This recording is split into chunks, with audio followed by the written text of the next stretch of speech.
Hello guys, welcome to Ayurveda studies. आज के इस वीडियो में हम स्वस्थ वित्त एवं योगा यानी जिसको हम कम्युनिटी मेडिसिन बोलते हैं उसके पेपर 1 के चैप्टर नंबर 1 को डिस्कस करेंगे, जिसका क्या नाम है स्वास्थ्य एंड स्वास्थ्य। एग्जामिनेशन पॉइंट ऑफ व्यू से इसकी वेटेज 6 मार्क्स की है। मतलब इसमें 5 मार्क का एक क्वेश्चन पूछा जा सकता है, 1 नंबर का एमसीक्यू पूछा जा सकता है और कभी कभी 10 मार्क्स में भी इसमें से क्वेश्चन आ जाता है। आज हम डिटेल में इन सारे टॉपिक्स को जो कि आपके सिलेबस में मेंशन्ड है उन सबको एक एक करके स्टडी करेंगे और ये इंश्योर करेंगे कि आप एग्जाम पॉइंट ऑफ व्यू से सबको कवर कर लें। अगर हम अपने एनसीआईएसएम सिलेबस की बात करें तो आज के इस नोट्स में हम उन सारे 7 to 8 टॉपिक्स को डिस्कस करेंगे जो कि एनसीआईएसएम सिलेबस में मेंशन्ड है और इन नोट्स को आप ऐप के द्वारा जो है डाउनलोड कर सकते हैं। अगर हम इन पॉइंट्स को एक बार ओवरव्यू जल्दी से देख लें कि आज की इस क्लास में हम क्या क्या स्टडी करेंगे तो हमें पता चलता है कि सबसे पहले हम स्वस्थ की डेफिनेशन देखेंगे, उसका मेन ऑब्जेक्टिव देखेंगे। उसके बाद हम स्वास्थ्य लक्षण, आरोग्य लक्षण और धातु साम्य लक्षण को स्टडी करेंगे। अब ये ऐसे टॉपिक्स हैं जो वाइवा में भी एग्जामिनर बहुत ही फ्रीक्वेंटली पूछ देता है कि स्वास्थ्य के लक्षण का श्लोक बता दो, आरोग्य लक्षण श्लोक बता दो, धातु साम्य लक्षण का श्लोक बता दो। और वो ये सारे आंसर्स 1 लाइनर्स होते हैं तो इसमें आप घुमा नहीं सकते। इसीलिए कहा जाता है कि चैप्टर नंबर 1 संस्कृत का बहुत ही इंपॉर्टेंट है, यहाँ से क्वेश्चन आना 100% बनता है। इसके बाद ऐसे ही हम concept of health, operational definition of health को स्टडी करेंगे, इंपॉर्टेंस ऑफ शोधन देखेंगे, क्लासिफिकेशन ऑफ स्वस्थ पुरुष देखेंगे। इसके बाद हम डायमेंशंस ऑफ हेल्थ देखेंगे। अब डायमेंशंस ऑफ हेल्थ अपने आप में ही बहुत ज्यादा इंपॉर्टेंट है तो इसको तो आप मार्क कर ले कि भाई यहाँ से तो 5 मार्क या 10 मार्क का क्वेश्चन बनता है। अब ये इतना बड़ा टॉपिक नहीं है कि अकेले 10 मार्क्स में आ जाए, तो ये किसके साथ मिलके आता है, इसके नेक्स्ट टॉपिक के साथ जिसका नाम है कॉन्सेप्ट ऑफ वेलबींग, जिसमें ऑब्जेक्टिव कंपोनेंट और जो है सब्जेक्टिव कंपोनेंट को हम स्टडी करते हैं। लास्ट के 7 और 8 के कंबाइंड टॉपिक है वन हेल्थ कॉन्सेप्ट जो वासुदेव कुटुंबकम है, one earth one family one future. ऐसे तो एग्जाम पॉइंट ऑफ व्यू से ये एनके में आता है, मतलब नीड नॉट नो, लेकिन वाइवा पॉइंट ऑफ व्यू से एग्जामिनर आपको इसमें से पूछ सकता है तो आपको एक ओवरव्यू पता होना चाहिए।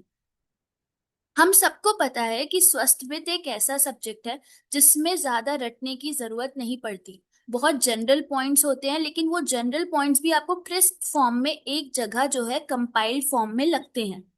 और वही प्रॉब्लम आपकी ये नोट्स जो है अच्छे से सॉल्व कर देगा, जिसमें सिलेबस वाइज पॉइंट वाइज सारी ही चीजें मेंशन्ड है। तो अगर आज आपने ये वाली क्लास अच्छे से सुन ली तो अगर आप एग्जाम के एक दिन पहले भी चैप्टर नंबर 1 को इस पीडीएफ के थ्रू रिवाइज करने का ट्राई करेंगे तो बहुत इजीली रिवाइज कर पाएंगे। तो अच्छे से इस क्लास को सुनिए। एमसीक्यू 1 नंबर का पूछा जा सकता है, हमने डिस्कस किया। शॉर्ट आंसर क्वेश्चन भी 5 नंबर का पूछा जा सकता है। 10 मार्क में यहाँ से कोई प्रोबेबिलिटी नहीं बनती, लेकिन बहुत कभी कभी जब वो इस चीज को नहीं फॉलो करते तो कभी कभी वो दो चीजों को मिला के एक 10 मार्क का क्वेश्चन बना देते हैं। जैसे कि इस बार जो यूपी का जो है सेकंड प्रॉफ का फाइनल एग्जाम हुआ उसमें उन्होंने dimensions of health, concept of wellbeing, definition of health, इन सबको मिला के छोटे छोटे पॉइंट्स इन्हीं सब में से एक 10 मार्क का क्वेश्चन रेडी कर दिया। तो अगर आप 5 मार्क के हिसाब से हर एक टॉपिक को अपना जो है कवर कर देंगे तो अगर वो 10 मार्क्स में भी आता है तो आप उसे कंपाइल करके आसानी से लिख सकते हैं। इसी के साथ आज हम इस लेक्चर को स्टार्ट करते हैं, जिसमें सबसे पहला टॉपिक क्या था, डेफिनेशन ऑफ स्वास्थ्य एंड इट्स ऑब्जेक्टिव। कि स्वास्थ्य की डेफिनेशन क्या है। अगर एक बार डेफिनेशन पढ़ ली तो ऑब्जेक्टिव क्या है, मतलब what is the main objective और what is the goal of studying स्वास्थ्य, हम पढ़ क्यों रहे हैं स्वास्थ्य। इसमें इसको स्टडी करने के लिए सबसे पहले हमारे पास क्या आता है, स्वास्थ्यविद की निरुक्ति देख लो भाई। स्वास्थ्यविद देखो किन शब्दों से बना है, 3 भागों से मिलकर बना है। एकदम साफ साफ पता चल रहा है, बहुत बेसिक है ये। स्व, स्थ और वृत्त। स्व मतलब क्या होता है, स्व मतलब अपनी, तो अपनी दोष धातु मल आदि की समावस्था को हम स्व से ले सकते हैं, जिसका कहाँ से लिया गया है, स्वामित्व, आत्मनिष्ठता, मतलब खुद से। उसके बाद क्या आता है स्थ। स्थ मतलब क्या होता है, स्थिति या स्थायित्व, मतलब स्टिल रहना, मतलब एक जो है एक अवस्था में एक सिचुएशन में स्थिर रहना जो है स्थ से लिया गया है।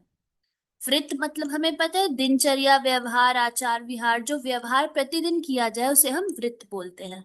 ठीक है, तो इसी हिसाब से तीन जो है पार्ट में बन गया है। तो अगर आपसे क्वेश्चन पूछा जाता है एग्जाम में कि भाई स्वस्थ की डेफिनेशन बताओ, ऑब्जेक्टिव बताओ, तो पहले एक छोटी सी निरुक्ति बता देना, एक ऐसे फ्लो चार्ट में तीन पार्ट्स कर देना, स्वस्थ और व्रत, और ये इसको लिख देना।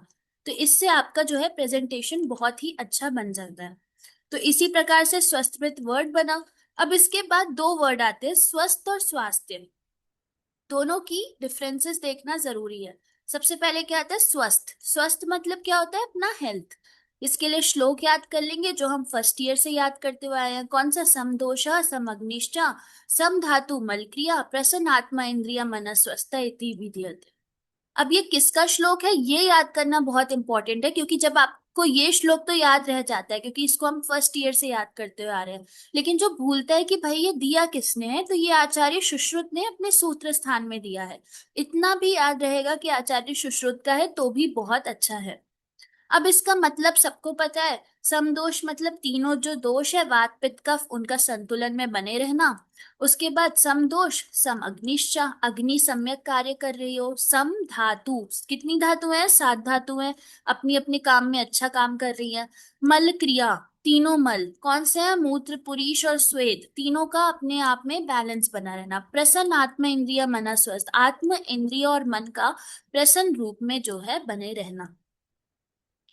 अब देखो यहाँ पे क्या पॉइंट आ जाता है, ऐसे पॉइंट जो है एमसीक्यू के लिए पढ़ना जरूरी है, तो यहाँ पे हमने उनको भी इंक्लूड किया है अच्छे से। जहां बताया गया कि आचार्य डल्हर ने आत्मा का अर्थ शरीर से लिया है। जहां उन्होंने क्या कोट किया, आत्मा देह इति अर्थः। मतलब जो यहाँ पे आत्मा बताइए आचार्य डल्हर ने उस पे ये बोला कि भाई आत्मा को शरीर से लिया गया, मतलब it is pertaining to our body. इसके बाद दूसरा नेक्स्ट क्या इंपॉर्टेंट टर्म आ जाते हैं हमारे पास, स्वास्थ्य। मतलब डेफिनेशन ऑफ हेल्थ, स्वास्थ्य। ठीक है, एक होता है स्वस्थ और एक होता है स्वास्थ्य। तस्य भावः स्वास्थ्यस्यम्। इसको किसने बोला, आचार्य चरक ने बोला। इस सूत्र अनुसार जब व्यक्ति व्याधि रहित अवस्था में रहता है तब उसकी स्थिति को स्वास्थ्य कहा जाता है।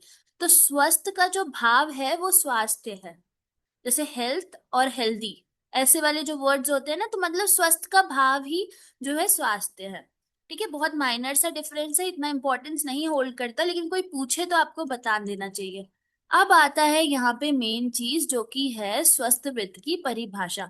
अब भाई कुछ याद ना हो पूरे सब्जेक्ट में, लेकिन ये याद होना चाहिए।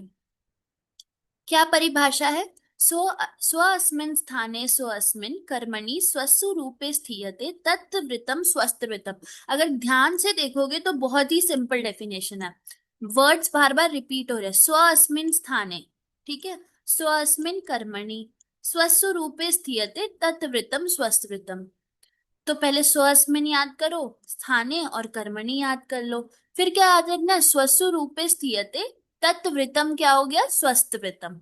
ठीक है, मतलब क्या हुआ इसका, स्वस्थवृत वह शास्त्रीय आचार संहिता है जिसका उद्देश्य शरीर में दोष धातु मल एवं अग्नि को स्वस्थान में रखकर सम अवस्था में कार्य करवाना है। वो तो भाई जो डेफिनेशन याद करेगा उसको अपने आप याद हो जाएगा कि सब चीज को स्वस्मिन स्वस्थान है, मतलब एक जगह पे अपनी अपनी जगह पे भाई तुम रहकर काम करो, तो वो होता है स्वस्थ वृत्त। इससे व्यक्ति को आरोग्य की प्राप्ति होती है। ऑब्वियस सी बात है, अगर ऐसा अपनी बॉडी में सब अपने अपने स्थान पे रह के अपना अपना काम करेंगे तो बॉडी आरोग्यता प्राप्त करेगी। ठीक है, अब इसमें एक आधार श्लोक बताया गया। ठीक है, जहां पे बताया गया उत्थाय उत्थाय संतता स्वस्थाने। अगर ये आपको नहीं भी याद हो रहा तो इसका कोई प्रॉब्लम नहीं है, लेकिन ये वाली डेफिनेशन आपको एकदम याद होनी चाहिए। तो इसको आप अच्छे से जो है हाईलाइट कर लें। आधार श्लोक में क्या बताया गया कि जो व्यक्ति आरोग्य की इच्छा करता है उसे प्रतिदिन जो सत्कर्म करने चाहिए उनका निरूपण इस शास्त्र में किया गया है। ठीक है, समझ में आ गया हमें कि जिस भाई व्यक्ति को आरोग्य रहना है, जिस व्यक्ति को हेल्दी रहना है, तो उसमें उसको क्या क्या कर्म करने हैं, तो वो जो शास्त्र में बताया गया है वो कौन सा है, स्वस्थ वृत्त है। अगर हम आधुनिक संदर्भ में स्वस्थ वृत्त को देखें, मतलब pertaining to the modern system of medicine, तो हमने ऊपर देखा हम क्या इसे किस चीज से डिनोट करते हैं, कम्युनिटी मेडिसिन यानी कि PSM, which stands for social and preventive medicine. ठीक है, यहाँ पे एसपीएम लिखा हुआ है, आप इसको पीएसएम भी बोल सकते हैं, प्रिवेंटिव एंड सोशल मेडिसिन। या ना केवल रोग निवारण है बल्कि स्वास्थ्य संरक्षण है। मतलब स्वस्थ व्यक्ति किस चीज में बिलीव करता है पता है? कि prevention is better than cure. कि हम क्या कर सकते हैं कि भाई डिजीज हो ही ना। एक बार डिजीज हो गई तो वो कौन से सब्जेक्ट में स्टडी करेंगे? वो रोग निदान में स्टडी करेंगे, वो काय चिकित्सा में करेंगे। लेकिन डिजीज हो ही ना, ये किस चीज में स्टडी करेंगे? तो हम स्वस्थ वृत्त में स्टडी करेंगे, मतलब कि कम्युनिटी मेडिसिन और पीएसएम और SPM you can call it. अब इसके बाद जल्दी से आता है ऑब्जेक्टिव ऑफ स्वस्थ वृत्त। तो मतलब हम पढ़ क्यों रहे हैं? पढ़ क्यों रहे हैं वो हमने ऊपर ही देखा, आरोग्यता की प्राप्ति के लिए। प्रयोजनम च अस्य स्वस्थस्य स्वास्थ्य रक्षणम आतुरस्य विकार प्रशमनम च। आचार्य चरक ने सुश्रुत में ये जो है सबसे फेमस लाइन बोली कि स्वास्थ्य की रक्षा करने के लिए और कोई भी व्यक्ति को कोई भी डिजीज ना हो उसके लिए हम स्वस्थ वृत्त पढ़ते हैं। जो स्वस्थ व्यक्ति है वो स्वस्थ रहे और जो आतुर व्यक्ति है वो उसको हम जो है ठीक कर दें, यही स्वस्थ वृत्त का प्रयोजन है। ठीक है। तो वही लिखा है, स्वस्थ वृत्त का प्रमुख उद्देश्य स्वस्थ व्यक्ति के स्वास्थ्य की रक्षा करना है। ठीक है। इसके बाद आता है स्वास्थ्य रक्षा हेतु स्वस्थ वृत्त के उपाय। अब कैसे रक्षा करेंगे? तो क्या क्या मेथड है जिनसे हम स्वस्थ स्वास्थ्य की अपनी रक्षा कर सकते हैं? पहला है दिनचर्या, रात्रिचर्या और ऋतुचर्या का अच्छे से पालन करना। उसके बाद क्या है? हितकर आहार विहार, मतलब अच्छा खाना खाना। अब क्या होता है हितकर आहार विहार? थोड़ा सा उसको डिटेल में देख लेंगे। तो जो व्यक्ति सदा हितकर और आहार विहार खाता है, सोच विचार कर कार्य करता है, मतलब जो उसकी बॉडी के लिए हितकर है, मतलब जो अच्छे अच्छे खाने हैं उनको कंज्यूम करता है, विषयों में आसक्ति नहीं रखता, दानशील, समदर्शी, सत्प्रिय, क्षमावान होता है, तो ये सब जो है हितकर आहार विहार में आता है। तो उन्होंने बोला कि हम ऑब्जेक्टिव ऑफ स्वस्थ वृत्त को कैसे मेंटेन करेंगे। पहला क्या हो गया? दिनचर्या ऋतुचर्या से। दूसरा क्या हो गया? हितकर आहार विहार से। इसको किस श्लोक में बताया गया? आचार्य चरक ने शारीर स्थान में बताया गया। ठीक है। इसके बाद आता है मानसिक स्वास्थ्य की प्राप्ति के उपाय। ठीक है। अब तुमने दिनचर्या ऋतुचर्या फॉलो कर लिया, तुमने जो है हितकर आहार विहार फॉलो कर दिया, लेकिन मेंटली भी तुम्हें कुछ कुछ स्टेप्स जो है फॉलो करने हैं। तो उसके लिए क्या आता है? मानसिक स्वास्थ्य की प्राप्ति के उपाय। अब इसका उल्लेख कहाँ किया गया? आचार्य चरक ने सूत्र स्थान के 7वें चैप्टर में किया। त्याग्यः प्रज्ञा अपराधम इंद्रिय उपशमन स्मृति देश काल आत्मविज्ञानम सदृत से अनुवर्तनम। मानसिक आरोग्य की प्राप्ति के लिए आवश्यक है कि प्रज्ञा अपराध न किया जाए। प्रज्ञा अपराध क्या होता है हमें पता है, जानबूझ के गलती कर देना। मतलब ये पता होना कि ये सही नहीं है लेकिन तब भी बिना बुद्धि लगाए गलती से वो उसका हो जाना। इंद्रियों पर संयम रखना, स्मृति का जागरण करना, देश काल आत्मा का ज्ञान होना और सद्वृत्त का पालन करना, ये सारे आपके मेंटल हेल्थ के लिए इंपॉर्टेंट है। ये सभी बिंदु भी स्वस्वृत्त के अंग हैं, अतः मानसिक स्वास्थ्य की प्राप्ति भी स्वस्वृत्त अनुपालन से ही संभव है। अब ये जो दिनचर्या ऋतुचर्या हो गया, दूसरा आहार हो गया, तीसरा मानसिक सद्वृत्त, प्रज्ञा अपराध न करना, ये सब आगे के फ्रीक्वेंटली सब्सिक्वेंट चैप्टर्स है स्वस्वृत्त के, जिनको हम स्टडी करेंगे तभी तो हम वो चीज ऑब्जेक्टिव को जो है मेंटेन कर पाएंगे। अब नेक्स्ट टॉपिक एग्जाम के पॉइंट ऑफ व्यू से कौन सा आ जाता है? स्वास्थ्य लक्षण, आरोग्य लक्षण और धातु साम्य लक्षण। तो अगर हम स्वस्थ लक्षण देखें, स्वास्थ्य लक्षण देखें, तो कौन कौन सा है हमारे पास? समदोषा, समग्निशा, समधातु मलक्रिया, प्रसन्न आत्मा इंद्रिय मना स्वस्थिति अभिधीयते। आचार्य सुश्रुत ने सूत्र स्थान में इसका वर्णन किया। हमने इसका मतलब देख ही लिया कि सारे दोषों का ठीक बैलेंस में होना, अग्नि का ठीक प्रकार से कार्य करना, धातु का ठीक प्रकार से अपनी अपने बैलेंसेस को मेंटेन करना, जितने मल हैं उनको अच्छे से विसर्जन क्रिया उचित हो, प्रसन्न आत्मा इंद्रिय मन का होना। इसके बाद एक श्लोक आपने ये याद कर लिया। ठीक है, स्वास्थ्य के लक्षण। अब एक आता है आरोग्य के लक्षण, साइंस ऑफ हेल्थ। अब इसका जो है आचार्य काश्यप ने खिल स्थान में इसका अच्छे से वर्णन किया है।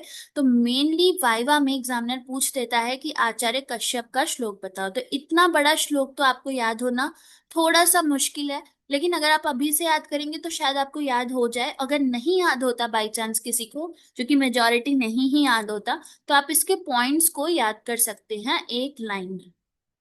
ठीक है। तो क्या दिया हुआ है? अनभिलाषो भुक्तस्य परिपाकः सुखेन च शिष्ट विण्ण मूत्र वातत्वम शरीरस्य तु लाघवम सुप्रसन्न इंद्रियत्वम च सुख स्वप्रबोधकम बलवर्णायुषम लाभः सौमनस्य समाग्निता विद्यादारो या लिंगानि विपरीते विपर्ययम काश्यप समिता खिलस्थान। पहले तो आरोग्य का क्या लक्षण होगा? भोजन में रुचि नहीं हो रही, खाए हुए भोजन का सुखपूर्वक पाचन, मल मूत्र वायु का सहज निष्कासन। ठीक है, शरीर में लाघव, इंद्रियों की प्रसन्नता, सॉरी मैंने बोल दिया भोजन में अरुचि, भोजन में रुचि हो रही है। मतलब कैसे तुम बताओगे कि भाई ये इंसान जो है आरोग्य है, मतलब ही इज हेल्दी। तो उसमें भोजन की रुचि हो रही है, खाए हुए भोजन का सुखपूर्वक पाचन हो रहा है, मल मूत्र वायु का सहज निष्कासन हो रहा है, शरीर में लाइटनेस है, इंद्रियां प्रसन्न है, सुखपूर्वक नींद आ रही है, बल वर्ण आयु में वृद्धि हो रही है, सौमनस्य और अग्नि की समान स्थिति जो है बॉडी में मेंटेन्ड है। तो कितने पॉइंट्स हो गए? 1 2 3 4 5 6 7 8 और 9।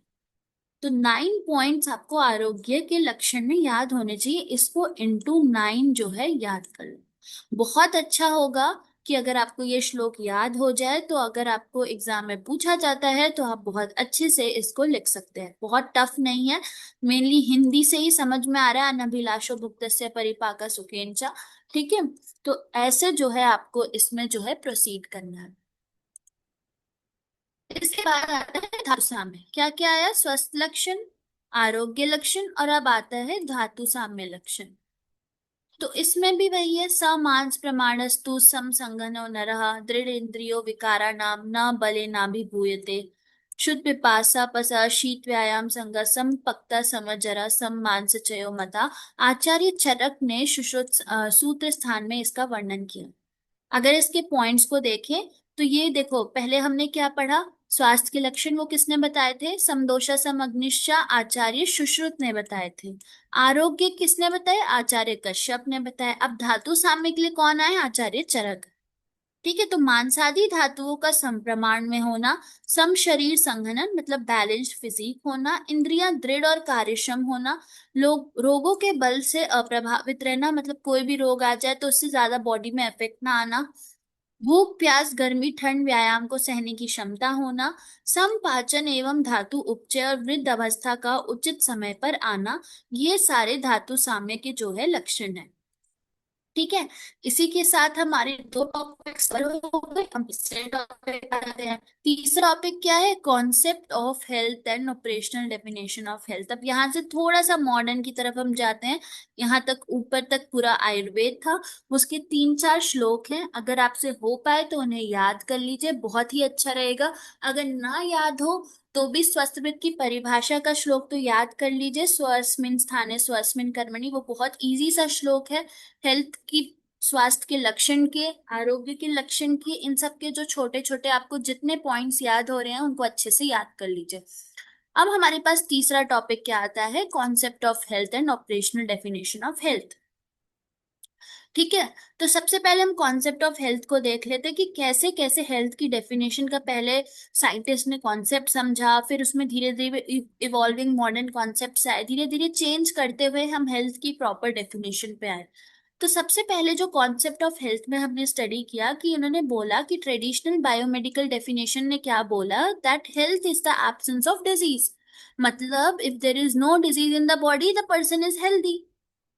अगर बॉडी में डिजीज का एब्सेंस है तो भाई तुम्हारा पर्सन हेल्दी है। अब ये सबसे oldest and the most limited view था। अब इससे तो बहुत मतलब हो सकता है। ये तो तुमने बहुत छोटे में बता दिया कि भाई कोई डिसीज नहीं है तो वो हेल्थी है। ऐसा जरूरी थोड़ी ना है कि अगर मेरे पास एक कोई पर्सन आता है ओपीडी में और उसके बॉडी में जितने टेस्ट हुए सब कुछ एकदम बैलेंस्ड आ रहा है, सब कुछ सही आ रहा है, इसका मतलब वो हेल्दी है? ऐसा तो नहीं पॉसिबल है। बहुत सारे अलग अलग एस्पेक्ट्स होते हैं। उसके मेंटल हेल्थ का कॉन्सेप्ट होता है, उसके बिहेवियर का पैटर्न होता है, बहुत सारी चीजें होती हैं जिसमें तुम सिर्फ इस चीज से नहीं डिफाइन कर सकते कि अगर डिजीज का एब्सेंस है इसका मतलब वो हेल्दी है। ठीक है, तो अब इसमें जो है उन्होंने इवोल्यूशन किया, तो इवॉल्विंग मॉडर्न कॉन्सेप्ट्स। ठीक है, तो अब उन्होंने धीरे धीरे इसमें चीजें इंक्लूड किया। क्या किया? सबसे पहले बायोमेडिकल कॉन्सेप्ट किया कि health is considered as the absence of disease और इन्फॉर्मिटी। ठीक है, थोड़ा सा उन्होंने इसको जो है अलग तरीके से बताया। It is based solely on pathology diagnosis and treat. ठीक है, उन्होंने बोला अगर इन सारे फैक्टर्स को लेके अगर कोई भी एब्सेंस ऑफ डिजीज है so the person is healthy.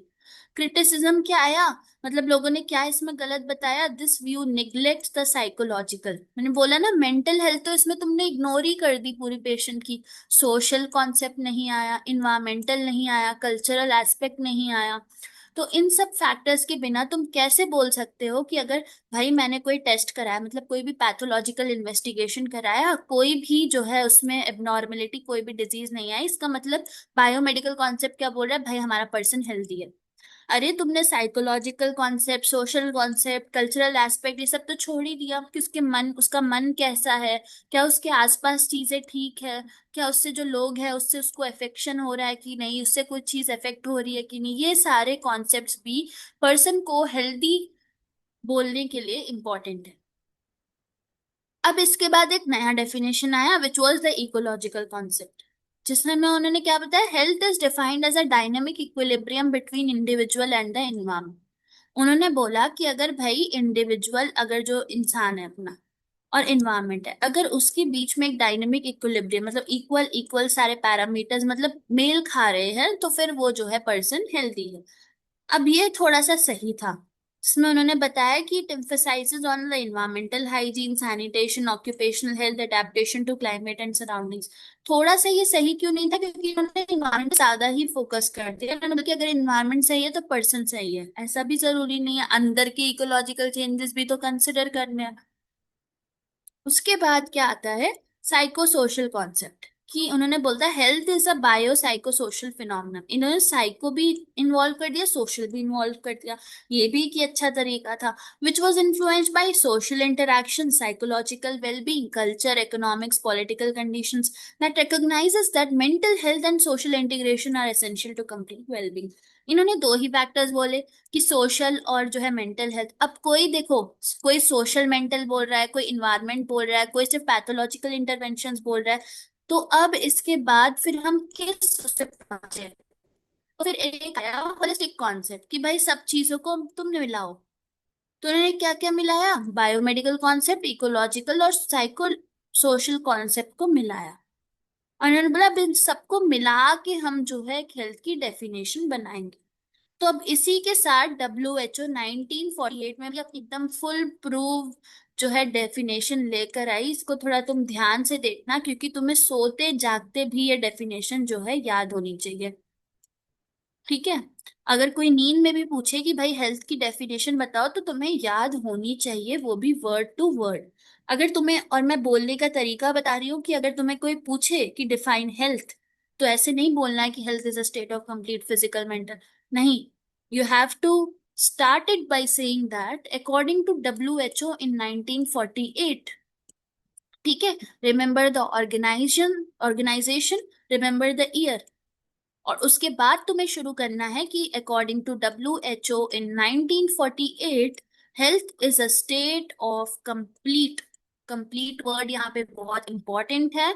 Complete मतलब हम सारे जो है फैक्टर्स को इंक्लूड कर रहे हैं, कौन से, physical, mental and social wellbeing, and not merely the absence of disease और इन्फॉर्मिटी। इसको उसने पूरी तरीके से जो है उल्लंघन किया कि सिर्फ डिजीज का एब्सेंस होना या इंफॉर्मिटी का एब्सेंस होना हेल्थ नहीं है, बल्कि हेल्थ क्या है, health is a state of complete physical, mental and social wellbeing and not merely the absence of any disease और इंफॉर्मिटी।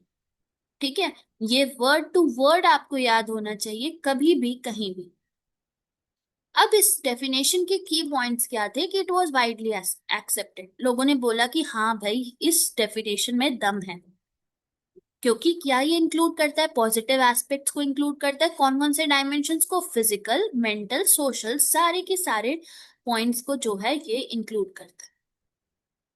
इसके बाद एक नया कॉन्सेप्ट आया कि ऑपरेशनल डेफिनेशन ऑफ हेल्थ क्या होती है। Since the WHO definition is idealistic and not easily measurable, ठीक है, उन्होंने बोला कि इसकी थोड़ी हम ऑपरेशनल डायमेंशन बनाएंगे, जिसको हम दो पार्ट में बताएंगे, ब्रॉड और नैरो सेंस में। तो ब्रॉड सेंस में उन्होंने क्या बताया, the condition expressing adequate functioning of the human organism. मतलब ब्रॉड सेंस में ऑपरेशनल डेफिनेशन क्या है, कि भाई बॉडी में जो है adequate functioning of human organism हो रहा है, मतलब सारे चीजें अच्छे से जो है परफॉर्म हो रही हैं। इसके पैरामीटर्स क्या थे? No obvious science of disease, कोई भी डिजीज का साइन नहीं मिल रहा। इंटरनल ऑर्गन सारे जो है हार्मनी में, बैलेंस में, खुशी खुशी अपना काम कर रहे हैं। ठीक है, इसके बाद एक नया चीज आया, new philosophy of health, which was the modern health philosophy expands on its role in society, where health is a basic human right and health is essential for a productive life, not just an outcome of medical treatment. Health is intersectoral. अब ये कुछ points हैं जो आप याद कर सकते हैं, अपने जहन में रख सकते हैं। इंटरसेक्टोरल ह्यूमन डेवलपमेंट में जरूरी है, क्वालिटी ऑफ लाइफ को मेंटेन करता है, state individual and international responsibility रखता है, मेजर सोशल इन्वेस्टमेंट रखता है, ग्लोबल और सोशल गोल्स को कैटर करता है, मतलब कि हेल्थ फॉर ऑल को जो है अच्छे से समझाता है। ठीक है, इस पूरे पॉइंट में आप देखिए जो ऊपर हमने पढ़ा कि जो है हमें यहाँ पे याद क्या करना है, तो मिली बच्चों यहाँ पे हमें अपने WHO की जो है हेल्थ की डेफिनेशन अकॉर्डिंग टू 1948 एकदम रटी होनी चाहिए। इसके बाद ये जो पॉइंट्स हैं ये आपको हल्के हल्के दिमाग में चाहिए, ये एग्जाम में उन्हें पूछे नहीं जाते हैं। वो आपसे सिंपली बोलेगा कि हेल्थ की डेफिनेशन जो है बता दो। ठीक है, तो 1948 वाली डेफिनेशन चुपचाप बता दें। अब जो टॉपिक नंबर 4 आता है हमारे पास, इंपॉर्टेंस ऑफ शोधन इन स्वस्थ इन रिलेशन टू संचित एंड असंचित दोष एंड क्लासिफिकेशन ऑफ स्वस्थ पुरुष है संचित दोष एंड असंचित दोष। ठीक है, अब ये एक नया टॉपिक आया कि हमारी बॉडी में, मतलब कि एक हेल्दी पर्सन में, एक स्वस्थ व्यक्ति में शोधन की क्या इंपॉर्टेंस है। शोधन हमें पता है, जो कि हम प्योरिफिकेशन टेक्निक्स, पंचकर्मा टेक्निक्स करते हैं उसे हम शोधन कहते हैं। तो उन्होंने बोला इसका इंपॉर्टेंस क्या है। ठीक है, तो यहाँ पे उन्होंने बताया इंपॉर्टेंस ऑफ शोधन इन स्वास्थ्य, that is in maintaining good health. क्या है? शोधन means purification and is a fundamental concept in Ayurveda that ensures long-term maintenance of health by eliminating toxins, imbalanced doshas, and waste products from the body.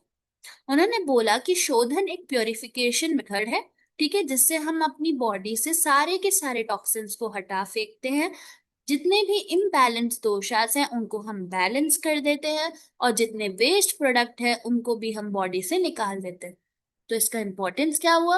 Importance हुआ कि it helps in maintaining health, health को maintain करती है, सारे विशिएटेड दोषास को eliminate करती है, और जो बॉडी में बचे हुए दोष होते हैं उनको इक्विलिब्रियम में डालती है, जो अच्छे दोष होते हैं।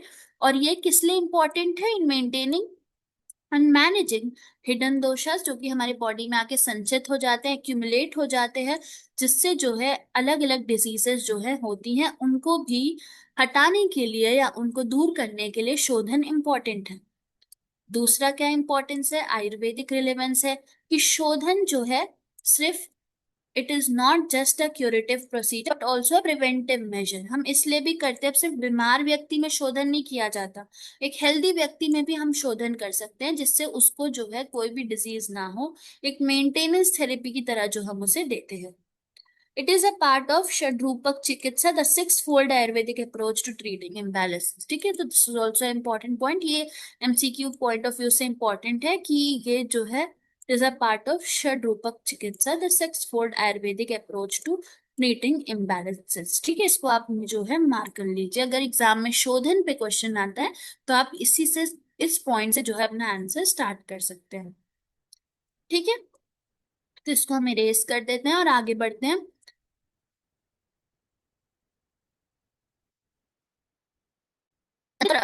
दोष को आयुर्वेदा में कैसे समझाया गया?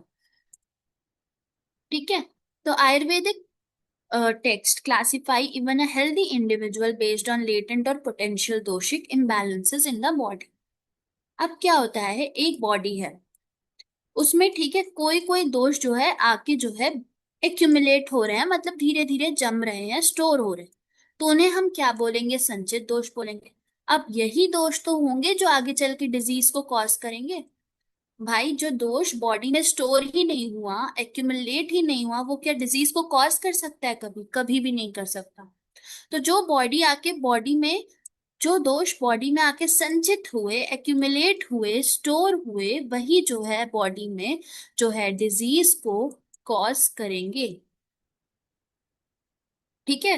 तो अब इसका संचित दोष का मीनिंग देख लेते हैं। एक्यूमुलेटेड और stored doshas in the body, जैसे हमने कहा।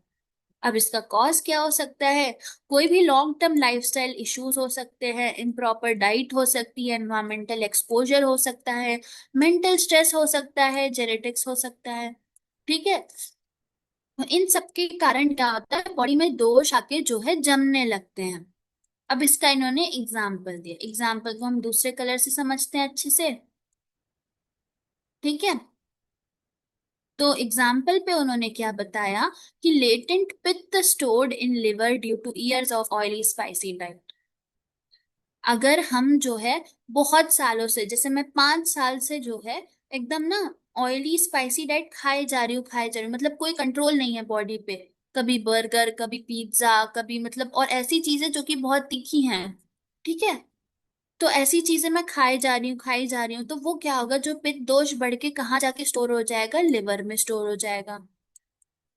ठीक है। तो ये क्या हो गया, संचय दोष हुआ कि नहीं हुआ, फिर दोष का संचय हो गया। इससे क्या हो जाएगा, थोड़े साल बाद जब मैं यूएससी कराऊंगी, क्या निकलेगा, फैटी लिवर निकलेगा। जेनेटिक वात इम्बैलेंस प्रोन टू एंजाइटी और डीजनरेटिव कंडीशंस। ठीक है। तो ये भी वही हुआ कि जेनेटिक वात इम्बैलेंस प्रोन टू एंजाइटी और डीजनरेटिव कंडीशन। बहुत दिन तक एंजाइटी है, कोई भी मेंटल हेल्थ ऑर्डर है, तो वात का जो है धीरे धीरे बॉडी में संचय हो। इसके बाद जो है हम अपने दूसरे कॉन्सेप्ट पे आते हैं, विच इज असंचित दोष। ठीक है। तो असंचित दोष में हमें क्या पता चलता है कि असंचित नाम से ही पता चल रहा है कि भाई ये स्टोर ही नहीं हुआ, ना एक्यूमुलेट हुआ, तो क्या ये डिजीज कॉज कर पाएगा, नहीं कर पाएगा। अनमेनिफेस्टेटेड और न्यूली एक्वायर्ड दोष अभी भी बॉडी में आया, का नहीं, चला गया। That have not yet accumulated, संचय हुआ ही नहीं उसका। अब ये भी उसी की वजह से हो सकता है कि तुमने कुछ ऐसे गंदा सा खा लिया, मतलब ऐसा होता है ना, हम कुछ थोड़े बहुत गंदा खा लेते हैं, तो इसका मतलब ये नहीं होता कि वो जाके बॉडी में स्टोर होके कोई डिजीज कॉज कर लेगा, नहीं, वो चुपचाप निकल जाता है। ठीक है। तो वो डिजीज नहीं कॉज करता, लेकिन अगर तुम लंबे टाइम तक खाते जा रहे हो, तो फिर वो चीज प्रॉब्लम कॉज करती है। एग्जाम्पल क्या होता है, sudden onset of indigestion due to unaccustomed food, stress from travel causing early vata imbalance. ठीक है, तुमने कुछ ऐसा खा लिया जो तुम्हें नहीं सूट करता, तो तुम्हें इंडाइजेशन हो गया, जो थोड़े टाइम में सही हो जाता है। अब इन्होंने बताया कि अब इसमें शोधन का क्या इंपॉर्टेंट है। तुमने संचित दोष पढ़ा, असंचित दोष पढ़ा, तो संचित दोष में ही शोधन का काम है कि what it will do, it will remove deeply seated imbalances before they turn chronic. ठीक है, जो भी जाके जमा हुआ है, जितने भी दोषों का संचय बॉडी में हो रखा है, ये उस चीज को जो है हटाएगा। असंचित दोष एक्सपेल्स रीसेंट, अब जो थोड़े थोड़े जमे भी हैं एकदम टेम्पररी से, उनको भी निकाल देगा। तो बोथ वेज ये बॉडी को जो है हार्म नहीं कर, फायदे ही कर रहा है। इसीलिए उन्होंने बताया कि भाई इसका प्रिवेंटिव और प्रमोटिव एक्शन भी होता है शोधन का। ठीक है, बाय आइडेंटिफाइंग दोषित स्टेटेड अर्ली, शोधन enables preventive treatment and it helps in health maintenance. ठीक है। तो इसी तरीके से अगर शोधन का इंपॉर्टेंस आएगा, तो आप हमारे पॉइंट्स को संचित और असंचित दोषों को भी इसमें इंक्लूड करके जो है एक्सप्लेन कर सकते हो। और इसीलिए इसका क्लिनिकल इम्प्लीमेंटेशन इन आयुर्वेदा, क्लिनिकल इम्प्लीकेशन इन आयुर्वेदा भी आ जाता है कि ड्यूरिंग सीजनल ट्रांजिशंस और after indulgence in heavy food और मेंटल स्ट्रेस, इंडिविजुअल्स में एक्यूमुलेट असंचित और संचित दोष। ठीक है, कि सीजनल ट्रांजिशन, गर्मी से ठंडी हो रही है, ठंडी से गर्मी हो रही है, तो क्या हुआ, ये डिजीज आके ना, ये दोषा जाके बॉडी में एक्यूमुलेट हो गए, जिनको हमने संचित और असंचित दोष कह दिया। तो इसीलिए शोधन का जो है इंपॉर्टेंस बताया गया। इसी के साथ हमने इस चैप्टर के 4 टॉपिक्स को कवर किया, और अब हमारे पास 5वां टॉपिक आता है, that is dimensions of health which are physical, mental and social. बहुत ही इंपॉर्टेंट है और बहुत ही इजी है। ये ऐसी चीज है जो हम एलकेजी यूकेजी से पढ़ते हुए आ रहे हैं, लेकिन हाँ भाई, अगर ये लोग पता है यही भूल जाते हैं कि डायमेंशंस ऑफ हेल्थ में था क्या। है बहुत छोटी सी चीज, बहुत बेसिक सी चीज, लेकिन तुम्हें याद होना चाहिए कि भाई कोई डायमेंशंस ऑफ हेल्थ बोले तो फिजिकल, मेंटल और सोशल है, पीएमएस। ठीक है। इंट्रोडक्शन क्या है, health is not a unidimensional concept. ठीक है, कोई एक डायमेंशन है ही नहीं जो हेल्थ को डिफाइन करे। हमने ऊपर बोला था कि ऐसा नहीं कि सिर्फ फिजिकल बोल दिया तो वो हेल्थ है, सिर्फ सोशल बोल दिया तो हेल्थ है, नहीं। फिजिकल, मेंटल और सोशल, तीनों चीजें जब मिलेंगी तभी हेल्थ बनेगा। तो these three core dimensions of health together form the foundation of an individual's overall wellbeing. ठीक है, जिसमें से सबसे पहला क्या आता है, फिजिकल डायमेंशन। अब तुम बिना पढ़े बताओ कि अगर तुम्हारे मन में ये मैंने बोला कि फिजिकल डायमेंशन ऑफ हेल्थ, तो क्या क्या आता है। फिजिकल मतलब इंसान फिजिकली कैसा दिख रहा है, क्या वो अच्छा दिख रहा है, उसकी स्किन क्लियर है, ब्राइट आईज है, कॉम्प्लेक्शन अच्छा है, लश्यरस हेयर है, मतलब एकदम शाइनी से बाल है। अगर तुम ऊपर बालों से शुरू करें तो तुम्हें जो जो पॉइंट याद आ रहे हैं ना, तुम्हें जो है पॉइंट लिख सकते हो कि भाई उसके बाल अच्छे हैं, उसका मुंह अच्छा है, फेस क्लियर है, स्किन क्लियर है, कॉम्प्लेक्शन अच्छा है, ठीक है, उसका फिजिक अच्छा है, हाइट वेट एकदम नॉर्मल है, उसकी साउंड स्लीप हो रही है, खाना वाना अच्छा है। ठीक है, ये जो है पॉइंट्स किस में आते हैं, फिजिकल डायमेंशन में आते हैं। और क्या क्या लिख सकते हो, लिख सकते हो कि regular bowel and bladder activity, ठीक है, बॉडी मूवमेंट्स, मतलब कहीं से इधर उधर उसका बॉडी मूवमेंट एकदम कोऑर्डिनेट, मतलब हाथ जहाँ है हाथ वही काम कर रहा है, लेग है, सब कुछ ठीक है। ठीक है, proper functioning of all organ हो रही है, जब तुमने उसका पल्स बीपी लिया वो भी नॉर्मल है। तो ये सारे जो है फिजिकल डायमेंशंस है। तो physically healthy person is one whose body systems work optimally. ठीक है, ऑप्टिमल कंडीशंस में भाई तुम्हारी बॉडी है, सब कुछ सही से मेंटेन हो रहा है, and it is free from illness, fatigue और पेन। ये सब क्या हो गया, फिजिकल हो गया। ठीक है, फिजिकल लिख दिया कुछ कुछ, उसके बाद मेंटल, मेंटल तो और ही इजी है कि भाई देखो उस अंदर से उसके मन में पीस है, इमोशनल बैलेंस है, ठीक है, कोई भी दिक्कत नहीं है, पॉजिटिव सेल्फ इमेज है, खुश है इंसान अंदर से भी, हारमोनियस रिलेशनशिप विद अदर्स, अगर अंदर से खुश होगा तो उसका बाहर भी रिलेशनशिप अच्छा होगा, एबिलिटी टू फेस प्रॉब्लम, सारे प्रॉब्लम्स को फेस कर पा रहा है, मतलब कोई उसको कोई प्रॉब्लम दी जा रही है तो कोई स्ट्रेस नहीं हो रहा है, एंजाइटी नहीं हो रही, कैपेसिटी फॉर रेशनल थिंकिंग, अच्छे से सोच पा रहा है हर सिचुएशन को, strong identity and sense of purpose. ठीक है, तो इन सब पॉइंट्स में क्या ऐसा कुछ है जो तुम्हें याद करना है, कि बहुत ही बेसिक है कि अगर तुम किसी इंसान को, अगर तुम्हारा कोई दोस्त है उसमें तुम्हें बताना है कि यार इसकी मेंटल हेल्थ सही है कि नहीं है, तुम ऐसे ही देखोगे क्या वो खुश है, अंदर से खुश है कि नहीं, उसका सेल्फ एस्टीम ठीक है, वो ठीक से सबसे बात कर रहा है, सब उसके साथ अच्छा रिलेशनशिप बन पा रहा है, अच्छे से सोच पा रहा है, उसको स्ट्रेस नहीं हो रहा। तो ये सब क्या हो गया, मेंटल हेल्थ के डायमेंशंस हो गए। ठीक है, अब इस सोशल वर्ड से ही पता चला कि अब देखो उसका फिजिकली सब कुछ ठीक है, उसका मेंटल सब कुछ ठीक है, अब क्या उसका सोशल डायमेंशन, क्या वो लोगों के साथ ठीक है कि नहीं। ठीक है, तो इसमें भी तुम लिख सकते हो कि क्या वो love respect from family and peers मिल रहा है कि नहीं, इफेक्टिव कम्युनिकेशन है कि नहीं, सबसे अच्छे से बात करता है कि नहीं, सबसे ठीक प्रकार से बिहेव करता है कि नहीं, पॉजिटिव मटेरियल एनवायरनमेंट, ठीक है, पॉजिटिव ह्यूमन एनवायरनमेंट, उसके आसपास का माहौल अच्छा है कि नहीं। ठीक है, it all depends on him. ठीक है, तो ये सारे जो सोशल डायमेंशंस हो गए।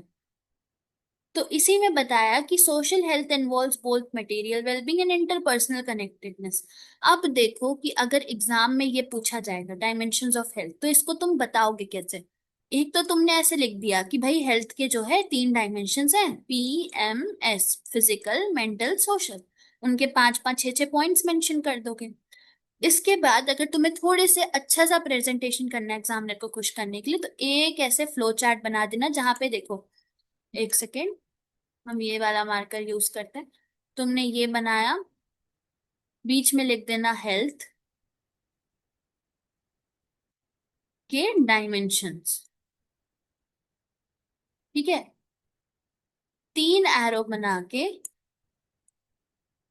ठीक है, ब्लैक और ब्लू पेन यूज करके, PMS, ऐसे जो है तुम जो है मेंशन कर देना। थोड़ा सा ये गंदा हो गया, इसको हम थोड़ा ठीक से बना देते हैं कि जिससे तुम्हें पता चले कि क्या डिफरेंस हम जो है क्रिएट कर रहे हैं। एक गोला बनाया, बीच में लिखा हेल्थ और उसके डायमेंशंस, और उसके बाद तीन एरो बना के, 1, 2, 3, और इन तीनों एरो में लिख दिया कि फिजिकल, मेंटल एंड सोशल। तो इससे जो है तुम्हारा लास्ट में ऐसा लगेगा एग्जामिनर को कि अच्छा तुम्हारे सारे कॉन्सेप्ट क्लियर हैं और तुमने इस चीज को अच्छे से समराइज किया। तो PSM में एक शॉर्ट ट्रिक ये भी होती है कि भाई तुम्हें ये याद है कि फिजिकल, मेंटल, सोशल, ये पता है अंदर के पॉइंट्स एग्जामिनर इतना पढ़ता भी नहीं है। लेकिन अगर तुमने ये फ्लो चार्ट के फॉर्म में उसे डिपिक्ट कर दिया, रिप्रेजेंट कर दिया, तो भाई तुम्हारा पॉइंट यहाँ पे बहुत ज्यादा स्ट्रांग हो जाता है। इसी के साथ हम नेक्स्ट टॉपिक पे आते हैं, objective component and subjective component. ठीक है, इसको भी पढ़ के इसका भी हम फ्लो चार्ट बनाएंगे, ठीक है। तो इधर हम देख लेते हैं कि definition of wellbeing, according to WHO definition of health, health is not merely the absence of disease but a state of complete physical, mental and social well-being। पता है, हमने परी याद कर लिया अच्छे से। Hence the concept of well-being मतलब well-being, ठीक है, कि सब कुछ ठीक ठाक है, ये कैसे डिफाइन होगा, तो ये दो कंपोनेंट से डिसाइड होगा, जो कि क्या है, ऑब्जेक्टिव कंपोनेंट और सब्जेक्टिव कंपोनेंट। अब एग्जाम में कैसे आएगा कि भाई लिख दो, एक शॉर्ट नोट लिख दो, right a short note on concept of wellbeing. अब वहां पे ऐसे कंफ्यूज नहीं होना है कि भाई ये क्या था, कॉन्सेप्ट ऑफ वेलबींग क्या था। ठीक है, उसमें तुम्हें सटीक एकदम दो चीजें याद रखनी है कि कॉन्सेप्ट ऑफ वेलबींग मतलब दो components, objective, subjective. Objective component मतलब क्या, standard of living, level of living. Subjective component मतलब क्या, क्वालिटी ऑफ लाइफ। इतना ही तुम्हें याद रखना है, ठीक है। अब इसको मैं अगर तुम्हें समझाऊं थोड़ा एग्जाम में, तुम एग्जामिनर को कैसे समझाओगे, तो तुम लिख दोगे भाई, ठीक है, कॉन्सेप्ट ऑफ वेलबींग, ठीक है, ऐसे एक कॉन्सेप्ट ऑफ वेलबींग लिख के एक फ्लो चार्ट बना दिया जिसमें दो डिविजन्स कर दिए, ऑब्जेक्टिव कंपोनेंट, सब्जेक्टिव कंपोनेंट। ठीक है, ये तो हट जा रहा है, एक सेकेंड। सो तुम ठीक से ही समझ लो, तुमने लिख दिया कॉन्सेप्ट ऑफ वेलबींग, ठीक है, कॉन्सेप्ट ऑफ वेलबींग, पेंसिल लेके दो इसके बाइफरकेशंस कर दिए, ये बता दिया ऑब्जेक्टिव, सब्जेक्टिव। इसके कितने पार्ट है, दो पार्ट है। कौन कौन से, standard of living, level of living. Subjective का क्या है, क्वालिटी ऑफ लाइफ। अगर तुमने इतना फ्लो चार्ट ढंग से सुंदर से बना दिया ना, तो तुम्हारे यहीं पे 5 में से 5 नंबर जो है एकदम पक्के हो जाएंगे। अंदर के पॉइंट्स को बस तुम समझ लेना कि अच्छा ये इसमें ये कहना चाह रहा है, ठीक है। तो ऐसे तुम्हें एग्जाम में जो है रिप्रेजेंट करना है, ठीक है। तो अब देखो, अब कंपोनेंट्स ऑफ वेलबींग, अब देखो तुम्हारे लिए समझना कितना आसान हो जाएगा। हमने क्या पढ़ा पहले कि दो कंपोनेंट्स थे, कौन कौन से, ऑब्जेक्टिव, सब्जेक्टिव। ठीक है, पहला आ गया ऑब्जेक्टिव कंपोनेंट ऑफ वेलबींग। उसमें क्या आता है, दो आते हैं, कौन से, स्टैंडर्ड ऑफ लिविंग और लेवल ऑफ लिविंग। ठीक है, तो कैसे याद रखोगे, याद कर लेते हैं भाई, यहीं पे याद कर लेते हैं कि भाई O objective, standard of living, level of living, ओसल। ठीक है, OSL। क्योंकि मैंने यहाँ पे निमोनिक इसलिए बताया क्योंकि ना जनरली हम जल्दी जल्दी में कंफ्यूज हो जाते हैं एग्जाम में कि भाई ऑब्जेक्टिव में यही था कि सब्जेक्टिव में ये था। तो इससे अच्छा है तुम ट्रिक याद कर लो, ओसल, OSL। ठीक है, ऑब्जेक्टिव में कौन से दो आ रहे हैं, स्टैंडर्ड ऑफ लिविंग और लेवल ऑफ लिविंग। ठीक है, तो OSL बस। अब पहले आता है OSL में ऐसा आ रहा है, तो स्टैंडर्ड ऑफ लिविंग क्या है, the usual scale of expenditure we consume. ठीक है, तुम्हारा स्टैंडर्ड क्या है, तुम किस स्टैंडर्ड में जी रहे हो, तुम्हारा लेवल ऑफ एजुकेशन क्या है, एम्प्लॉयमेंट स्टेटस क्या है, मतलब तुम कैसे स्कूल में जाते हो, कितना कमा रहे हो, फूड और न्यूट्रिशन कैसे, मतलब तुम्हारा स्टैंडर्ड क्या है भाई, किस तरह के कपड़े पहन रहे हो, किस तरह का घर है, सैनिटेशन है कि नहीं, तुम्हारी इनकम क्या है, ऑक्यूपेशन क्या है। तो ये सब जो है इसमें आता है। ठीक है, स्टैंडर्ड मतलब कैसा घर है, कैसा कपड़ा, कैसा रोटी कपड़ा मकान, ये जो आता है स्टैंडर्ड में आता है। लेवल ऑफ लिविंग, अब स्टैंडर्ड तो है, ठीक है, कि तुम अमीर तो हो भाई, लेकिन तुम रह कैसे रहे हो। ठीक है, तो इसमें क्या क्या आता है कि these factors reflects a person's social, material and economic situation and influence their ability to live a healthy life। इसमें भी health, food consumption, education, housing, social security, ये सब आ जाता है कि मतलब लेवल क्या है, स्टैंडर्ड तो है पर लेवल क्या है। अब इसके बाद दूसरा आता है, that is subjective component of wellbeing, जिसको हम क्या बोलते हैं, क्वालिटी ऑफ लाइफ। तुम्हारे पास पैसा है, सब कुछ है, लेकिन क्या तुम क्वालिटी ऑफ लाइफ मेंटेन कर रहे हो? बहुत लोग बहुत अमीर होने के बाद भी क्वालिटी ऑफ लाइफ मेंटेन नहीं करते। तो उसमें कौन कौन से फैक्टर्स आते हैं? बहुत इजी है कि भाई अमीर तो बहुत है, खुशी नहीं है। ठीक है, तो इसमें क्या क्या आ सकते हैं? Health, happiness, education, social and intellectual achievements, freedom of action and expression, family and marriage satisfaction, कि भाई तुम्हारा अंदर अंदर सब सही चल रहा है कि नहीं चल रहा। ठीक है। अब देखो, इसमें एक इवैल्यूएशन इंडेक्स बताया गया। ठीक है, वो क्या है? PQLI, physical quality of life index. ठीक है, अब तुम्हारी क्वालिटी ऑफ लाइफ क्या है, तुम इससे मेजर कर सकते। ठीक है, तो ये कैसे अक्रॉस नेशन से स्टडी की जाती है? अब देखो, तुम्हें किसी भी एरिया में ये पता करना है कि भाई इनकी क्वालिटी ऑफ लाइफ ठीक से मेंटेन हो पा रही है कि नहीं, तो वहां का इन्फेंट मोर्टेलिटी रेट चेक कर लो, life expectancy at age 1 use कर लो, लिटरेसी रेट चेक कर लो। ठीक है, तो ये सब एक जनरल पॉइंट है। मेन आपको क्या याद रखना है कि भाई अगर मेरे से कॉन्सेप्ट ऑफ वेलबींग पूछा गया, ठीक है, वेलबींग पूछा गया, तो उसके कितने पार्ट्स है? सब्जेक्टिव और ऑब्जेक्टिव। ऑब्जेक्टिव का हमने क्या निमोनिक याद किया? OSL, औसल, standard of living, level of living. बचा क्या? Subjective component. उसमें क्या आता है? क्वालिटी ऑफ लाइफ आती है, जिसको हम किसे मेजर करते हैं? PQLI से, जहाँ पे हम literacy rate, infant mortality rate, ये सब को स्टडी करते हैं। अब की फ्रेंसिस क्या है standard of living versus quality of life में? मतलब उन्होंने बताया ऑब्जेक्टिव और सब्जेक्टिव कंपोनेंट में भाई डिफरेंस क्या है। तो उनने वही बताया कि देखो, स्टैंडर्ड ऑफ लाइफ में क्या है ना, कि मेजरेबल विद स्टैटिस्टिक्स इंक्लूडिंग, इसमें जो ऊपर ऊपर सुपरफिशियली चीजें होती है ना, जिसको हम लाइफ में जनरली चेस कर रहे हैं, इसको तुम रोटी कपड़ा और मकान से याद रखना। ठीक है, इनकम, हाउसिंग एंड एजुकेशन। ठीक है, ये सबको जो मेजर कर रहा है that is standard of living. अब क्वालिटी ऑफ लाइफ, तुम किसी के लाइफ में क्वालिटी क्या ऐड करते हो? मान लो कि आज की डेट में मुकेश अंबानी जो है सबसे ज्यादा स्टैंडर्ड ऑफ लिविंग मेंटेन कर रहा है, सबसे ज्यादा। भाई उसका ऑब्जेक्टिव कंपोनेंट इज लाइक 100%, सबसे ज्यादा इनकम है, सबसे ज्यादा घर है, लेकिन क्या उसकी क्वालिटी ऑफ लाइफ सही है? क्या उसकी लाइफ में उतनी हैप्पीनेस, सेटिस्फैक्शन, फ्रीडम, ये सब मेंटेन्ड है? अगर हाँ, तो भाई ठीक है, उसका सब्जेक्टिव कंपोनेंट भी सबसे ज्यादा है। लेकिन अगर सुनो, एक किसी के पास घर नहीं है, पैसा नहीं है, लेकिन उसकी क्वालिटी ऑफ लाइफ, बहुत लोग होते हैं ना गरीब सिचुएशन में भी रह के बहुत खुश होते हैं, तो उनका क्वालिटी ऑफ लाइफ जो है ज्यादा होता है। समझ गए डिफरेंस? ये सब चीजें जो हम बचपन से पढ़ते हुए आ रहे हैं। लास्ट टॉपिक हमारे पास क्या है आज का? वन हेल्थ कॉन्सेप्ट, वासुदेव कुटुंबकम, और one earth, one family, one future. ठीक है, ये बहुत ही यूनिक और बहुत ही इंटरेस्टिंग टॉपिक है, जिसके बारे में आपको पता होना चाहिए कि ये है क्या। PSM पता है, बहुत सारी चीजें आपको ऐसी पढ़ाता है जिसमें आपको पता चलता है कि अच्छा ऐसा भी होता है, ऐसा भी गवर्नमेंट कर रही है, ये गवर्नमेंट के प्लान्स है। क्योंकि ऐसे एक इंडिविजुअल लेवल पे, एक मतलब एक ह्यूमन लेवल पे हमें पता ही नहीं होता कि क्या गवर्नमेंट के प्लान्स हैं, क्या क्या वो एक्चुअली डिसीजंस लेती है नेशनल लेवल पे, इंटरनेशनल लेवल पे। ठीक है, तो उसके लिए देखो, ये सारे कॉन्सेप्ट्स पता होने जरूरी है। तो ये कॉन्सेप्ट हमारे पास आता है, वन हेल्थ कॉन्सेप्ट। इसको कहाँ पे इंट्रोड्यूस किया गया? One earth, one family, one future. एक ही अर्थ है, उसके हम एक ही परिवार है, और हमारा एक ही फ्यूचर है।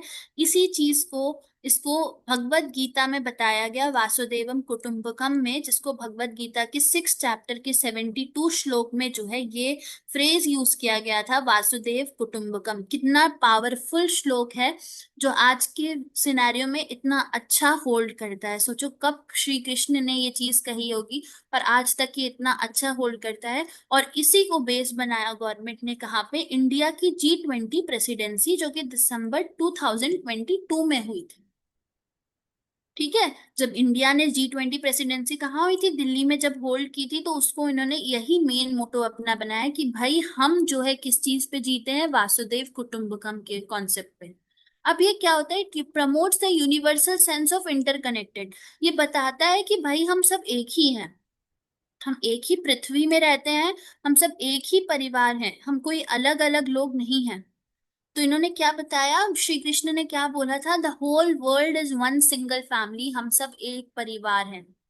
अब इसका मीनिंग एंड ओरिजिन देख लो। द फ्रेज ओरिजिनेट्स फ्रॉम महा उपनिषद मंत्र 672, दैट इज भगवत गीता का 6th चैप्टर और 72nd श्लोक, which belongs to the Samaveda tradition and emphasizes global cooperation and shared humanity।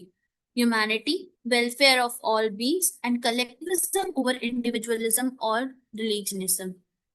ठीक है, कि मतलब हम सब एक है, हमारा रिलीजन एक है, हमारी ह्यूमैनिटी एक है, हम सब एक है, चाहे प्लांट्स हो एनिमल्स हो, हम सब एक।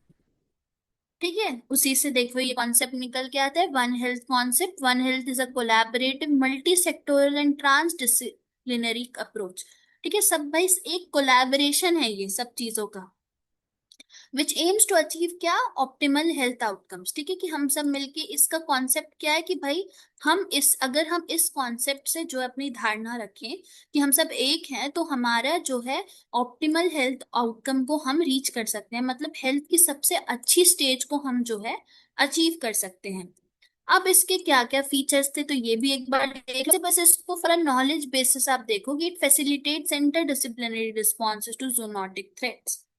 ठीक है, कि मतलब जैसे कोविड आया, अब कोविड ऐसा तो था नहीं कि इंडिया में हम कोविड को ऐसे मैनेज कर रहे थे तो अमेरिका में ऐसे कर रहे थे। एक कलेक्टिव मॉडल, एक कलेक्टिव गाइडलाइन हुई कि भाई जहां भी हो यही चीज फॉलो होगी। अब इससे क्या होता है, medical, veterinary, environmental, public health सब कुछ इंटीग्रेट हो जाता है, जॉइंट एक्शंस हम ले सकते हैं जो कि इन्वायरमेंट के लिए भी अच्छे हैं, आप सबके लिए भी अच्छे हैं। ठीक है, ग्लोबल रेलिवेंस था इसका, इसने और क्या क्या चीजों को कैटर किया, मतलब इसके under one health one family one future में, कि क्लाइमेट चेंजेस को भी हमने केटर किया, पैंडेमिक को, बायोडाइवर्सिटी लॉस को, नेचुरल डिजास्टर्स को। और इंडिया ने अपना एक G20 विजन बताया, इतना 2000 से लेकर 2023 तक। उन्होंने इसमें की थीम्स लाइफ को रखा, लाइफ मतलब एक तो लाइफ जो हम होते हैं लाइफ, और उसका एक तो उन्होंने फुल फॉर्म बताया, लाइफस्टाइल फॉर इन्वायरमेंट। और इधर से 2022 में इस कॉन्सेप्ट को शुरू किया, लॉन्च किया गया, तो अमृत काल दिया गया कि मतलब भाई 25 साल की जो है जर्नी है, जो कि from 75th anniversary of independence to India at 100th। ठीक है, मतलब 75th एनिवर्सरी थे इंडिया के, 100th एनिवर्सरी तक अमृत काल को बताया गया, जिसमें हम इस चीज को अचीव करेंगे कि हम एक ह्यूमन सेंट्रिक डेवलप सोसाइटी बनाएंगे, जहाँ पे हर चीज हम कनेक्टेड है, जो कि वासुदेव कुटुंबकम को फॉलो करेंगे। इसमें इन्होंने रिडक्शन इनिशिएटिव भी किया। A new G20 working group was form. ठीक है, जो कि किस चीज को कैटर करेगी, डिजास्टर रिस्क रिडक्शन इनिशिएटिव को। इसके बाद उन्होंने इसमें इन्वायरमेंटल फोकस पे भी बहुत अच्छे से फोकस किया, जहाँ पे हमने ग्रीन डेवलपमेंट की बात की, क्लाइमेट फाइनेंस की बात की, इक्विटी इन एनर्जी ट्रांजिशन की बात की, इकोसिस्टम को प्रोटेक्ट करने की बात की। तो इन सब चीजों को हमने G20 में बताया। तो कोई बोलेगा वन अर्थ वन फैमिली है क्या, तो आप बताएंगे उसको कि वन अर्थ वन फैमिली जो है, पहले तो गवर्नमेंट ऑफ इंडिया ने कब लॉन्च किया, इंडिया की G20 प्रेसिडेंसी में, जो कि कहाँ हुई थी, न्यू दिल्ली में हुई थी। उसका कॉन्सेप्ट ही ये था, one earth one family one future, जिसको हमने भगवत गीता बुक से लिया, चैप्टर नंबर 6 श्लोक नंबर 72, जिसमें कृष्ण जी ने श्लोक बताया था, वासुदेवम कुटुंबकम, यानी कि हम सब एक हैं, हम सब एक पृथ्वी में एक ही परिवार है। इसी को उन्होंने, इसी के अंतर्गत 7 पॉइंट्स को हमने अच्छे से डिस्कस किया, जो कि आप बता सकते हैं, जो कि आप मेंशन कर सकते हैं व्हेन और इफ आस्क्ड इन एग्जामिनेशन। इसी के साथ हमारा संस्कृत का पहला चैप्टर यहाँ पे अच्छे से कंप्लीट होता है। अगर हम ऊपर जाके एक बार जल्दी से रिवाइज कर ले कि भाई हमने आज पढ़ा क्या क्या, या हम एग्जाम पॉइंट ऑफ व्यू से क्या क्या पता होना चाहिए, तो देखो ये सारे सिलेबस के, तो अगर आप सिलेबस खोलेंगे अपना एग्जाम का, तो उसमें पाएंगे। तो अब आप देखो, अब आपको रिवाइज करना है ना, तो आप पूरा पीडीएफ मत खोलो, बिना पीडीएफ खोले रिवाइज करो। पहला पॉइंट अगर कोई पूछता है डेफिनेशन, आप मान लो आप अपने किसी दोस्त को समझा रहे हो कि भाई मुझे चैप्टर 1 नहीं आता, तो मुझे पढ़ा दो, और आपने वीडियो अच्छे से देखा, नोट्स अच्छे से पढ़े, तो आप उसको बिना देखे ही समझा सकते हो। देखो डेफिनेशन ऑफ स्वस्वित क्या होता है, स्वस मीन स्थाने, स्वस मीन कर्मणि, सारे दोषों धातुओं का अपनी जगह होना, वो एक लाइन है छोटी सी जो याद कर लो। ऑब्जेक्टिव क्या है, हमने पढ़ा कि स्वास्थ्य व्यक्ति की रक्षा करना, और जो आतुर व्यक्ति है उसको भी स्वस्थ में ले आना। उसके बाद हमने 3 लाइन पढ़ी, स्वास्थ्य लक्षण, आरोग्य लक्षण और धातु साम्य लक्षण। तीन को तीन आचार्यों ने बताया। पहले स्वास्थ्य लक्षण में कौन सा श्लोक आया था, समदोषा समग्निश्चा, किसने दिया, आचार्य सुश्रुत ने दिया। आरोग्य लक्षण में हमने बड़ा सा श्लोक देखा था, जो कि किसने दिया, आचार्य कश्यप ने दिया। धातु साम्य लक्षण आचार्य चरक ने बताया था। इन सबके आप सिर्फ पॉइंट्स याद करेंगे कि भाई स्वस्थ हो तो कैसे रहोगे, आरोग्य हो तो कैसे रहोगे, धातु साम्य है तो कैसे रहोगे। हमने कॉन्सेप्ट ऑफ हेल्थ को स्टडी किया कि कैसे पहले लोग क्या बोल देते थे कि सिर्फ absence of disease he health का कॉन्सेप्ट है। फिर उसमें हमने देखा अलग अलग कॉन्सेप्ट्स आए, बायोलॉजिकल, इकोलॉजिकल, तब जाके डब्ल्यूएचओ ने कौन से ईयर में बच्चों, 1948 में हेल्थ की जो है प्रॉपर डेफिनेशन को लॉन्च किया। वो डेफिनेशन आपको अच्छे से याद होनी चाहिए। ठीक है, इंपॉर्टेंस ऑफ शोधन हमने स्टडी किया कि कैसे शोधन इंपॉर्टेंट है, किस चीज में, संचित दोष और असंचित दोष में। इसके बाद इंपॉर्टेंट पॉइंट क्या, डायमेंशंस ऑफ हेल्थ, क्या हमने रट लिया है, पीएमएस रट लिया है। कॉन्सेप्ट ऑफ वेलबींग में हमने क्या रट लिया, ऑब्जेक्ट। जैसे ही कोई बोलेगा कॉन्सेप्ट ऑफ वेलबींग बताओ, तुम बोलोगे दो होते हैं भाई, ऑब्जेक्टिव सब्जेक्टिव।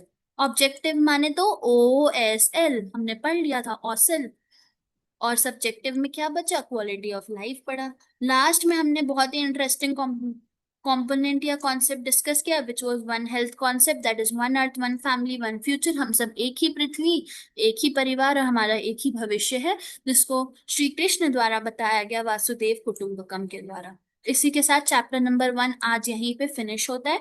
इसको आप अच्छे से रिवाइज करिए। अब अंदर मत देखिए क्या पीडीएफ में दिया है, ये खोलिए पीडीएफ का स्टार्टिंग खोलिए और खुद रिकॉल करिए कि अंदर क्या क्या मैंने पढ़ा, ये देखा। क्या आपको रिकॉल हो पा रहा है? किसी दोस्त को, अपने फैमिली मेंबर को ऐसे डिस्कस करेंगे तो आपको स्वास्थ्य जैसा सब्जेक्ट कभी भूल ही नहीं सकता।